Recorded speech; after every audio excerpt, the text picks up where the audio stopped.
नमस्कार साथियों, daily current affair show में आप सभी का बहुत-बहुत स्वागत है। साथियों, आज 23 मार्च 2026 की तारीख है। आज बहुत ऐतिहासिक तिथि है साथियों। 23 मार्च 1931 को हमारे देश के 3 महान क्रांतिकारी माँ भारती के वीर सपूत सुखदेव, राजगुरु और भगत सिंह को फांसी की सजा दे दी गई थी। साथियों, इन तीनों क्रांतिकारियों ने हमारे देश को आजाद करने में बहुत अहम भूमिका निभाई थी। 23 मार्च 1931 को इन तीनों क्रांतिकारियों को साथियों फांसी की सजा हुई। इन लोग का शहादत दिवस है।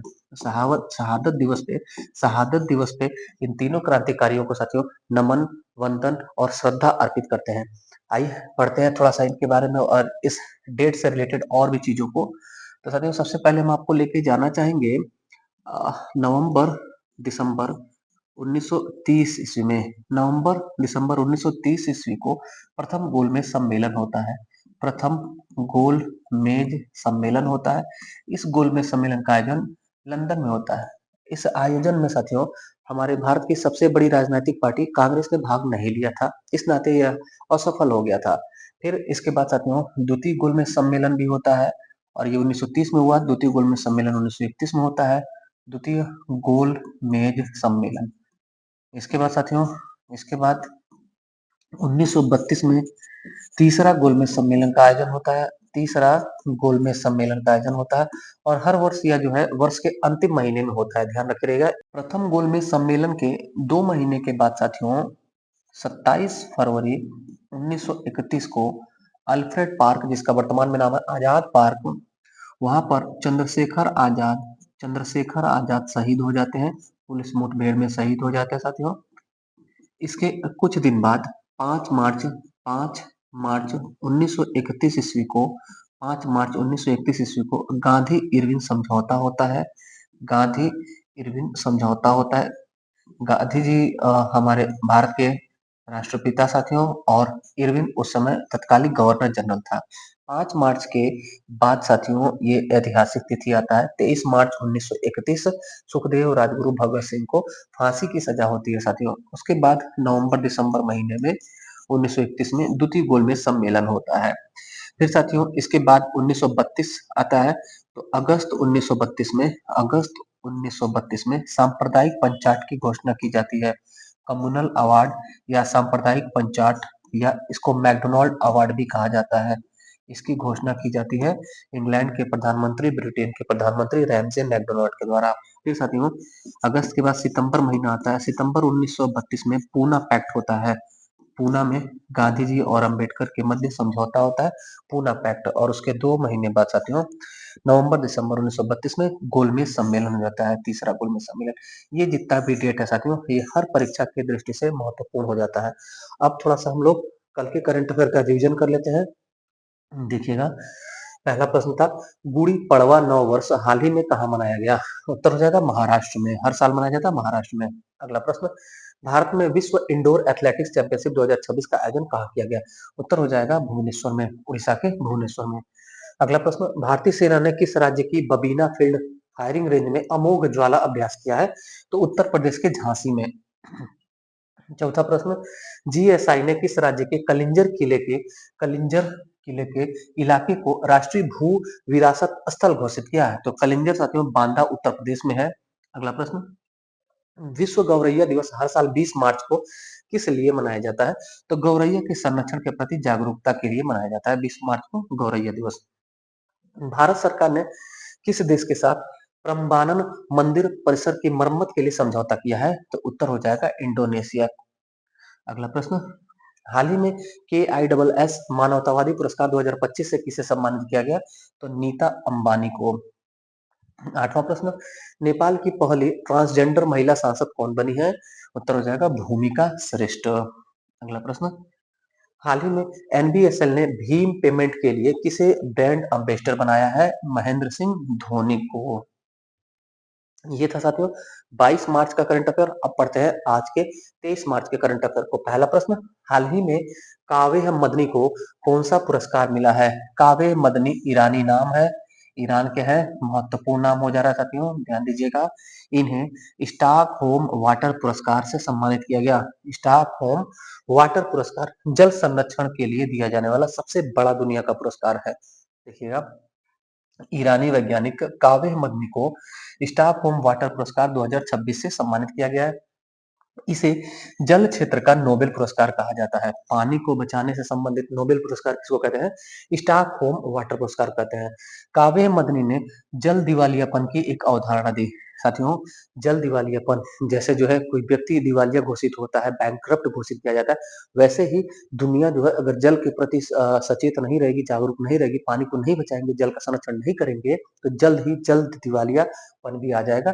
ये कॉन्सेप्ट काव्य मदनी का है। यह पुरस्कार साथियों यूनेस्को के द्वारा दिया जाता है। स्टॉकहोम वाटर प्राइज किसके द्वारा प्रदान किया जाता है? यूनेस्को के द्वारा प्रदान किया जाता है। हमारे कितने भारतीय हैं उनको मिल चुका है यह अवार्ड? ध्यान दीजिएगा, 5 भारतीय हैं जिनको वाटर कंजर्वेशन के लिए, जल संरक्षण के लिए स्टॉकहोम वाटर प्राइज प्रदान किया गया है। सबसे पहला नाम हो जाता है माधव आत्माराम चितले, 1993 में पहले भारतीय हैं जिनको स्टॉकहोम वाटर पुरस्कार मिला था। असित के विश्वास 2006 में, बिंदुश्वरी पाठक जो सुलभ इंटरनेशनल के हैं साथियों, उन्हें 2009 में मिला था। विज्ञान एवं पर्यावरण केंद्र है साथियों, साइंस एंड इन्वायरमेंटल सेंटर, इसको इसको 2005 में मिला था। ये संस्थान है साथियों। और बाकी 4 नाम है। 5वां नाम है राजेंद्र सिंह। राजेंद्र सिंह को 2015 में, लास्ट टाइम 2015 में स्टॉकहोम वाटर पुरस्कार से सम्मानित किया गया था। अगला प्रश्न देखिएगा, हाल ही में विकसित फ्लोटिंग लिडार बॉय सिस्टम का मुख्य उद्देश्य क्या है? देखिएगा, फ्लोटिंग तैरता हुआ लिडार बॉय सिस्टम, इसका संबंध है साथियों हवा की गति और दिशा को मापने से। हवा की गति और दिशा को मापने का कार्य करेगा तैरता हुआ लिडार सिस्टम। ये क्या है साथियों? देखिएगा, सबसे पहले कि लिडार का फुल फॉर्म होता है, लिडार का फुल फॉर्म होता है light light detection light detection and ranging. Light detection and ranging, ये फुल फॉर्म है साथियों लिडार का। ये क्या करेगा? फ्लोटिंग लिडार का सिस्टम समुद्र में तैरने वाला एक आधुनिक उपकरण है, टूल है, जो हवा की गति और दिशा को मापेगा। इसका निर्माण किया है चेन्नई के नेशनल इंस्टीट्यूट ऑफ टेक्नोलॉजी ने, एनआईटी चेन्नई ने इसका निर्माण किया है। लिडार के 3 और भाई हैं स्ट्रेटेजी के में। पहला है रडार। रडार है radio and detection ranging. Radio and detection ranging, ये रडार का फुल फॉर्म हो जाएगा। और सोनार का sound and navigation and ranging. Sound navigation and ranging. एक होता है लेजर साथियों, light amplification by stimulated emission radiation. Light amplification by stimulated emission radiation, ये लेजर का फुल फॉर्म है। ये फुल फॉर्म ज्यादा महत्वपूर्ण है, ध्यान रखे रहेगा। आगे बढ़ते हैं, किस मंत्रालय द्वारा हाल ही में फेयर से फुर्सत योजना शुरू किया गया है? उत्तर हो जाएगा नागरिक उड्डयन मंत्रालय के द्वारा। फेयर, फेयर 2 फेयर होता है साथियों, एक FARE होता है, फेयर से फुर्सत, यानी कि अब जो है, जो फेयर मतलब किराया, किराया से फुर्सत, किराया का बहुत ज्यादा तनाव, टेंशन नहीं होगा, इस प्रकार का योजना शुरू किया गया है नागरिक उड्डयन मंत्रालय के द्वारा। नागरिक उड्डयन मंत्रालय के द्वारा शुरू किया गया है। देखिएगा, गलती से ये सड़क परिवहन मंत्रालय हो गया है। नागरिक उड्डयन मंत्रालय के द्वारा शुरू किया गया है। डिटेल, नागरिक उड्डयन मंत्रालय ने हाल ही में फेयर से फुर्सत योजना शुरू की है। इसका उद्देश्य क्षेत्रीय हवाई यात्रा को सस्ता और अधिक सुलभ बनाना। ये साथियों एक उड़ान योजना था। उड़ान योजना 2016 में शुरू किया गया था। इसका फुल फॉर्म भी अपना है उड़े उड़े देश का आम नागरिक। उड़े देश का आम नागरिक, उड़े देश का आम नागरिक। हवाई चप्पल पहनने वाले व्यक्ति को भी हवाई यात्रा कराने के लिए हमारे देश के प्रधानमंत्री मोदी जी ने शुरू किया था उड़ान योजना 2016। ये साथियों इसी को और ज्यादा आगे बढ़ाने के लिए, प्रमोट करने के लिए, सक्सेस करने के लिए क्षेत्रीय हवाई यात्रा को नागरिक उड्डयन मंत्रालय ने फेयर से फुर्सत योजना की शुरुआत की है। किसने किया है? तो केंद्रीय मंत्री राम मोहन नायडू है, जो हमारे देश के केंद्रीय नागरिक उड्डयन मंत्री हैं राम मोहन नायडू साहब, और मध्य प्रदेश के मुख्यमंत्री हैं मोहन यादव जी। इन दोनों लोगों ने मिल करके रीवा से हरी झंडी दिखाई। कहाँ से हरी झंडी दिखाई? रीवा से। कहाँ जाएगी फ्लाइट? र से रीवा और र से साथियों रायपुर। छत्तीसगढ़ की राजधानी रायपुर, मध्य प्रदेश के शहर रीवा से छत्तीसगढ़ की राजधानी रायपुर तक के लिए झंडी दिखाया उन्होंने जहाज को। इसमें राम मोहन नायडू और मध्य प्रदेश मुख्यमंत्री मोहन यादव। कहने का उद्देश्य फेयर से फुर्सत मतलब कि बहुत ज्यादा किराया नहीं लिया जाएगा, क्षेत्रीय हवाई यात्रा को प्रमोट करने के लिए इसकी शुरुआत हुई। उड़ान योजना का ही यह विस्तार है। एक बात और ध्यान रखिएगा साथियों, क्षेत्रीय क्षेत्रीय जो हवाई यात्रा है, इस मामले में एक रैंकिंग है, दुनिया में सबसे ज्यादा क्षेत्रीय यानी डोमेस्टिक फ्लाइट किस देश में उड़ता है? तो फर्स्ट पर यूएसए हो जाता है, सेकंड पर चीन और थर्ड पर हमारा प्यारा भारत है। हमारा देश क्षेत्रीय हवाई यानी कि डोमेस्टिक एयरलाइंस में थर्ड पायदान पर है पूरी दुनिया में। आगे हम बढ़ जाए। लीजन ऑफ ऑनर के कमांडर रैंक से सम्मानित होने वाले पहले भारतीय राजदूत कौन बने हैं? महत्वपूर्ण प्रश्न साथियों, हमारे भारत के एम्बेसडर हैं जावेद अशरफ जी। इनको लीजन ऑफ ऑनर सम्मान में कमांडर रैंक प्रदान किया गया है। लीजन ऑफ ऑनर, लीजन कहीं पर आएगा तो आप ट्रिक करिएगा, फ्रांस का अवार्ड है, सम्मान है। लीजन ऑफ ऑनर के कमांडर रैंक से सम्मानित किया गया है। राजदूत साहब हैं जावेद अशरफ। राजदूत साथियों एक होते ब्रांड एम्बेसडर, वो ब्रांड एम्बेसडर जो राजदूत होते हैं वो किसी कंपनी का किसी प्रोडक्ट के होते हैं, और ये जो है भारतीय राजदूत का मतलब ये हमारे देश के एम्बेसडर होते हैं साथियों, जो यूपीएससी की परीक्षा से आईएफएस होते हैं साथियों, इंडियन इंडियन फॉरेन सर्विस, भारतीय विदेश सेवा के वो जब वरिष्ठ हो जाते हैं साथियों, वरिष्ठतम होते हैं, तो उनको किसी न किसी देश का राजदूत नियुक्त कर दिया जाता है। थोड़ा सा डिटेल देखिएगा। फ्रांस के प्रतिष्ठित लीजन ऑफ ऑनर के कमांडर रैंक से सम्मानित होने वाले पहले भारतीय राजदूत जावेद अशरफ बने हैं। उन्हें यह पुरस्कार साथियों भारत और फ्रांस के संबंधों को मजबूत करने में योगदान देने के लिए प्रदान किया गया है। और अगर हम बात करें लीजन ऑफ ऑनर सम्मान का, तो यह जो है साथियों, यह फ्रांस का सर्वोच्च नागरिक सम्मान है। फ्रांस का सर्वोच्च नागरिक सम्मान है। इसमें 5 रैंक होता है। पहला जो होता है ग्रैंड क्रॉस होता है, दूसरा ग्रैंड ऑफिसर होता है, तीसरा कमांडर का होता है, चौथा ऑफिसर होता है, और पांचवा होता है नाइट या सेवेलियर। ये कौन सा क्रम का है? अगर देखा जाए फ्रांस का सर्वोच्च नागरिक सम्मान में यह थर्ड है साथियों। कमांडर जो इनको अभी सम्मानित किया गया रैंक, ये थर्ड रैंक है, इसको भी ध्यान रखे रहिएगा। किस देश ने दिया है? फ्रांस देश ने। तो फ्रांस का स्टैटिक जीके देखेंगे, महत्वपूर्ण हो जाता है।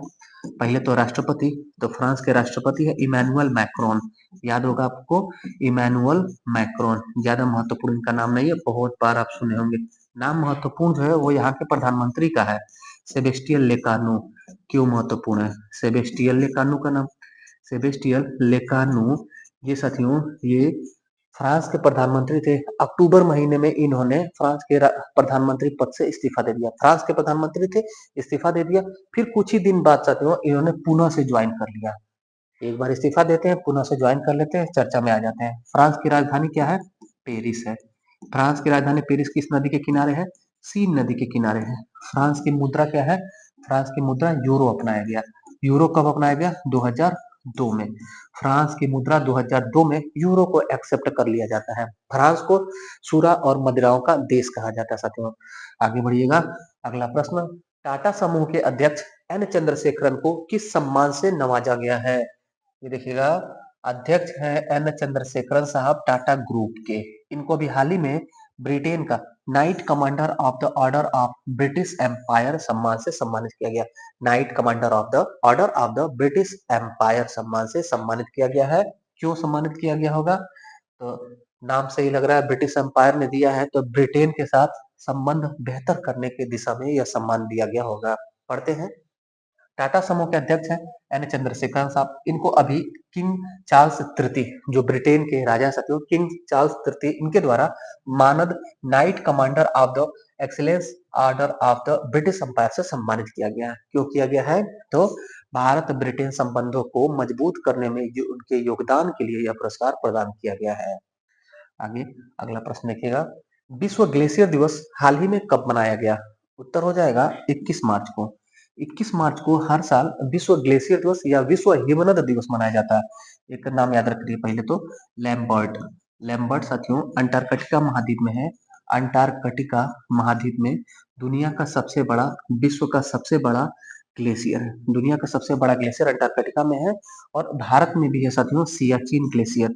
सियाचिन हमारे भारत का सबसे बड़ा ग्लेशियर है, सियाचिन हिमनद। ग्लेशियर साथियों, इस ग्लेशियर से जब जल धीरे धीरे पिघलता है, बर्फ जब पिघलता है, जल जब बहता है, तो ये नदी में पानी आता है। तो जो नदी सतत वाहिनी होती है, 12 महीना जो बहने वाली नदियां होती है, उनके जल का स्रोत जो होता है वो हिमनद होता है, ग्लेशियर होता है। जब ग्लेशियर ग्लोबल वार्मिंग की वजह से, जलवायु परिवर्तन की वजह से ज़्यादा तेज़ी से पिघलने लगता है, तो मनुष्य के और पर्यावरण के अस्तित्व पर ये खतरा होता है साथियों, क्योंकि समुद्र का जलस्तर बढ़ेगा, तो हमारे दुनिया में सबसे ज़्यादा जो जनसंख्या है वो समुद्र के किनारे ही, नदी के किनारे ही बसी है, वो सब प्रभावित होंगी और भी उसका कई इफ़ेक्ट पड़ेगा साथियों। एक ही बार जब ग्लेशियर सारा पिघल जाएगा, तो फिर पर्यावरणीय असंतुलन की स्थिति भी आ जाएगी। डिटेल थोड़ा सा देखिएगा। प्रत्येक वर्ष 21 मार्च को विश्व ग्लेशियर दिवस मनाया जाता है। इसकी शुरुआत अभी हाल फिलहाल 2025 में की गई, महत्वपूर्ण है। दुनिया भर के हिमनदों के संरक्षण, उनके तेजी से पिघलने और जलवायु परिवर्तनों के प्रभावों के प्रति जागरूकता के लिए मनाया जाता है यह दिवस 21 मार्च को। अगला प्रश्न, हाल ही में किस मंत्रालय द्वारा रीसा टाइमलेस ट्राइबल ब्रांड जारी किया गया है? उत्तर हो जाएगा साथियों, जनजातीय कार्य मंत्रालय द्वारा। अभी हाल ही में नई दिल्ली में जनजातीय फेस्टिवल हो रहा है साथियों, वहीं पर जनजातीय कार्य मंत्री हैं जुएल ओरांव साहब। जुएल ओरांव साहब ने, जनजातीय कार्य मंत्री जुएल ओरांव साहब ने रीसा नाम का एक टाइमलेस ब्रांड जारी किया है, जो ट्राइबल ब्रांड है साथियों। ध्यान रखिएगा, थोड़ा सा डिटेल। जनजातीय मामलों के मंत्रालय ने 18 मार्च को नई दिल्ली में रीसा टाइमलेस ट्राइबल नाम से एक प्रीमियम ब्रांड को लॉन्च किया है। इसका मुख्य उद्देश्य भारत की जनजातीय कला, बुनाई, हस्तशिल्प और कढ़ाई को वैश्विक पहचान दिलाना। अगला प्रश्न देखिएगा। राष्ट्रपति द्रौपदी मुर्मू ने राष्ट्रीय पिछड़ा वर्ग आयोग की नई अध्यक्ष के रूप में किसे नियुक्त किया है? मोस्ट इंपॉर्टेंट, आज के सारे क्वेश्चन में सबसे महत्वपूर्ण क्वेश्चन है साथियों। इंपॉर्टेंट ना, मोस्ट इंपॉर्टेंट है, ध्यान रखिएगा। अभी हाल ही में हमारे देश की राष्ट्रीय पिछड़ा वर्ग आयोग की अध्यक्ष बनी है साथियों। नाम है साध्वी निरंजन ज्योति जी। साध्वी निरंजन ज्योति क्या है? यह है national commission for backward category. National commission for backward category, थोड़ा डिटेल देखिएगा। साध्वी निरंजन ज्योति को राष्ट्रीय पिछड़ा वर्ग आयोग की नई अध्यक्ष के रूप में नियुक्त किया गया है। राष्ट्रीय पिछड़ा वर्ग आयोग का स्टैटिक जीके देखिएगा। इसका स्थापना 1993 में एक वैधानिक निकाय के रूप में होता है। पहले तो वैधानिक निकाय था, अभी संवैधानिक हो गया है। 2018 में 102वां संविधान संशोधन के तहत इसे संवैधानिक दर्जा दिया गया और अनुच्छेद 338 ख में इसे जोड़ दिया गया। और अगर आपको याद हो साथियों, तो अनुच्छेद 338 में है एससी कमीशन, अनुच्छेद 338 को में है एसटी कमीशन, और ख में आ जाता है एनसीबीसी, यानी कि national commission for backward category. यहाँ कुछ नाम लिखा है, मोस्ट इंपोर्टेंट। जितना भी देश में हमारे आयोग है, उस सब आयोग के वर्तमान में चेयरमैन कौन है और उसका ये नाम लिखा है, देखिएगा। सबसे पहला हंसराज गंगाराम अहिर, ये थे राष्ट्रीय पिछड़ा वर्ग आयोग के अध्यक्ष। इनके स्थान पर अब साध्वी निरंजन ज्योति अध्यक्ष बन गए राष्ट्रीय पिछड़ा वर्ग आयोग। अंतर सिंह आर्य, ये अनुसूचित जनजाति, जो आदिवासी जनजाति जो आयोग है, उसके अध्यक्ष हैं वर्तमान में। किशोर मकवाना, अनुसूचित जाति आयोग के वर्तमान में अध्यक्ष हैं। विजया किशोर रहाटकर, राष्ट्रीय महिला आयोग की वर्तमान में अध्यक्ष हैं। इकबाल सिंह लालपुरा, राष्ट्रीय अल्पसंख्यक आयोग के अध्यक्ष हैं। नेशनल माइनॉरिटी कमीशन के अध्यक्ष हैं। अल्पसंख्यक आयोग के अध्यक्ष इकबाल सिंह लालपुरा। अरविंद पनगड़िया 16वें वित्त आयोग के अध्यक्ष हैं। 16वें वित्त आयोग के अध्यक्ष दिनेश माहेश्वरी 23वें विधि आयोग के अध्यक्ष हैं। 23वें विधि आयोग के अध्यक्ष दिनेश माहेश्वरी। रंजना प्रकाश देसाई 8वां वेतन आयोग के अध्यक्ष हैं। रंजना प्रकाश देसाई 8वां वेतन आयोग के अध्यक्ष हैं। ये सारे अध्यक्ष आप ध्यान रखिएगा। आगे बढ़ते हैं। हाल ही में किसे अंतरराष्ट्रीय सौर गठबंधन का 118वां सदस्य बनाया गया? ये भी साथियों मोस्ट इंपॉर्टेंट क्वेश्चन है आज का हमारा, सेकेंड मोस्ट इंपॉर्टेंट क्वेश्चन। ये दो क्वेश्चन एकदम एग्जाम में हमारे 6 महीने के भीतर किसी न किसी एग्जाम में मिलेगा, डैम श्योर। साथियों आपसे अनुरोध है कि आप डेली करंट अफेयर पढ़िए। अगर आपको अपना करियर बनाना है तो डेली अपना मॉर्निंग में 7:30-8 बजे करंट अफेयर अपलोड होता है, तो 10 मिनट अपना समय में से निकाल करके जरूर करंट अफेयर पढ़िए। आपको आज बातें नहीं समझ में आ रही है, 2 साल 4 साल बाद समझ में आएगा, तो हो सकता है देर हो गया हो। करंट अफेयर को ये मत समझिए कि हमारी परीक्षा में 5 नंबर का रोल है, 4 नंबर का रोल है, 2 नंबर का रोल है, 10 नंबर का रोल है। महत्वपूर्ण ये नहीं है, महत्वपूर्ण ये है कि आप अपने देश दुनिया के बारे में कितना अपडेट रहते हैं। परीक्षा में करंट अफेयर से रिलेटेड स्टैटिक जीके भी क्वेश्चन एग्जाम में आ जाता है, इस नाते हमें महत्वपूर्ण हो जाता है पढ़ना साथियों। अंतर्राष्ट्रीय सौर गठबंधन आईएसए, ये एक ऐसा अंतर्राष्ट्रीय संगठन है जिसका मुख्यालय हमारे भारत में स्थित है। एकमात्र अंतर्राष्ट्रीय संगठन जिसका मुख्यालय हमारे भारत में है, गुड़गांव में है साथियों। इसका वर्तमान नाम गुरुग्राम हो गया है। अंतर्राष्ट्रीय सौर गठबंधन ये हमारे भारत और फ्रांस देशों के कोलैबोरेशन से शुरू हुआ है। भारत और फ्रांस ने मिल करके आईएसए का गठन कराया है साथियों। इसमें अब हाल ही में 118 सदस्य देश बन गए। 118वां करंट में अभी बना है रोमानिया। यूरोप का देश है रोमानिया, यूरोप महाद्वीप का देश है रोमानिया उत्तर हो जाएगा डी। थोड़ा सा देखिएगा आईएसए के बारे में।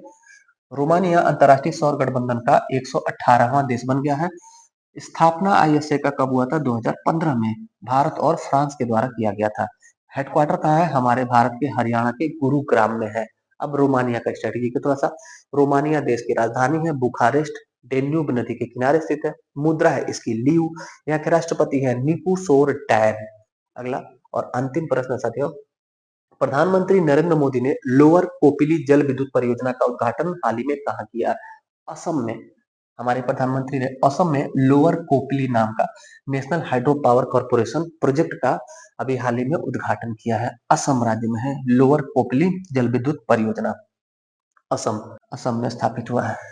प्रधानमंत्री नरेंद्र मोदी द्वारा असम में लोअर कोपिली जल विद्युत परियोजना का वर्चुअल उद्घाटन किया गया है। यह साथियों असम में कोपिली नदी पर स्थापित है। एक होता है साथियों NTPC. NTPC national thermal power corporation, जो ताप विद्युत संयंत्र होते हैं साथियों, ये महारत्न कंपनी है। एनटीपीसी यह कोयला से बिजली पैदा करती है साथियों। और एक है एनएचपीसी, ये जो डैम बना करके, नदी पर बांध बना करके पानी से बिजली पैदा करती है। इसको नेशनल हाइड्रो पावर कॉर्पोरेशन कहते हैं। राष्ट्रीय जल विद्युत परियोजना कहते हैं। ये राष्ट्रीय ताप विद्युत परियोजना है। ये साथियों महारत्न कंपनी है और ये नवरत्न कंपनी है, ध्यान रखिएगा, महारत्न और नवरत्न। इसका गठन 1975 में होता है। नवरत्न कंपनी है। इसके वर्तमान में चेयरमैन और एमडी भूपेंद्र गुप्ता साहब है। ये था साथियों आज का 10 महत्वपूर्ण करंट अफेयर। कैसा लगा क्लास? फीडबैक जरूर दीजिएगा। जो भी साथी पहली बार चैनल पर विजिट किए उन सभी का वेलकम है। अपने चैनल से जुड़ जाइए। अपने चैनल पर हम लोग जीएस करंट अफेयर पढ़ते हैं। करंट अफेयर डेली सुबह 7:30 बजे आपको अपने चैनल पर मिलता है। अपडेट रहिए, पढ़ते रहिए, ज्ञान बढ़ाइए। मिलते हैं फिर अगली क्लास में। तब तक के लिए धन्यवाद। जय हिंद।